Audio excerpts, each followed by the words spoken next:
Shimla auditorium হলত কিয়ৰ programme হৈছে তাতে বহুত মানুহ হৈছে ইয়াৰ কাৰণে মই বঞ্জিত ভূঞাৰ লগত মই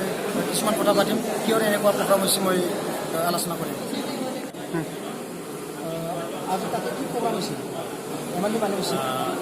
আজিৰ আমি ইয়াত লগ হোৱাৰ মানে আজি প্ৰগ্ৰামটোৰ উদ্দেশ্য হ'ল এইটো এটা ট্ৰেইনিং প্ৰগ্ৰাম চলি আছে আমাৰ ভাৰতবৰ্ষৰ যিটো সপ্তম অৰ্থনৈতিক গণনা ইকনমিক চেঞ্চাছ বুলি কয় এইটো অহা মাহৰ পৰা আৰম্ভ হ'বলৈ গৈ আছে তাৰ কাৰণে যিমানখিনি এনুমেৰেটৰ আৰু ছুপাৰভাইজাৰ নিয়োগ কৰা হৈছিলে আমাৰ বাক্সা ডিষ্ট্ৰিক্টত এই ছুপাৰভাইজাৰখিনিক ট্ৰেইনিং দিয়াৰ কাৰণে এই প্ৰগ্ৰামটো কৰিছিলোঁ এইটো এটা চাব ডিষ্ট্ৰিক্ট লেভেলৰ ট্ৰেইনিং মানে ইয়াত আমাৰ দুটা চাব ডিষ্ট্ৰিক্ট মানে চাৰ্কুল আমাৰ জড়িত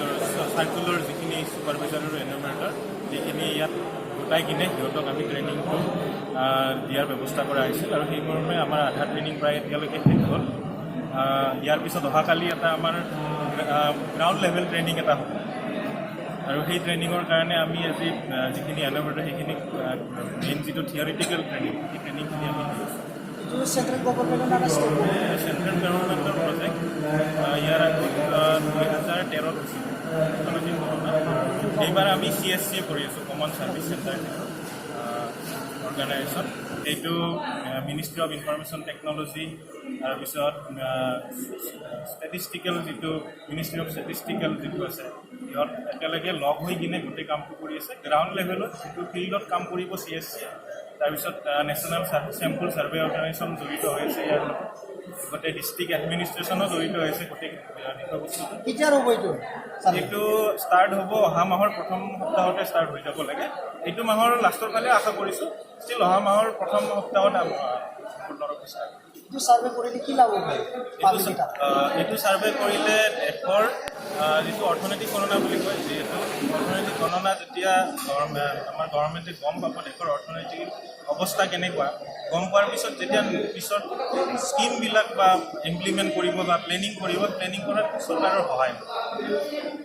বহুত দিন মানুহ আহিছিল তাতে জব কৰা সিহঁতে এটা অস্থায়ী